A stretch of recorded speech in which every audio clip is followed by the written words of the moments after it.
তোমরা আমাকে অনেকেই বলেছিলে যে দিদিভাই তোমার বিয়ের ব্লগগুলো শেয়ার করো। তো আজকে আমি চলে এসেছি আমার আশীর্বাদীর ব্লগ নিয়ে তোমাদের সামনে। তো চলো দেখো কি হচ্ছে। তো এদিকে আমি রেডি হতে বসে গেছি, আর আমার আশীর্বাদী টাইম ছিল একদম সকাল 7টা।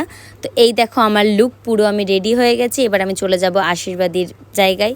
তো প্রথমে আমার শাশুড়ি মা আমাকে আশীর্বাদ করছেন, আর এদিকে দেখো মাথায় কাপড় দিয়েছে, এটা আমার দিদিভাই, তাই আমাদের এখানে এরকম নিয়ম। আর এই দেখো আমার মা, যার জন্য এই বিয়েটা সম্ভব হয়েছে। তো মা আমাকে আশীর্বাদ করছে, আর সত্যি মানে মনের ভিতরটা একদম কাদো কাদো হয়ে গেছে পুরো।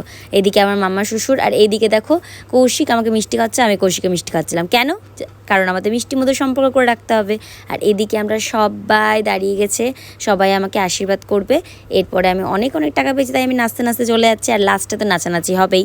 তো নাচানাচি হওয়ার পরেও পরের দিন ওদের ট্রেন ছিল, তো ওরা চলে গেছিলো। তো আজকের ব্লগটা তোমাদের কেমন লাগলো অবশ্যই বলো। টাটা।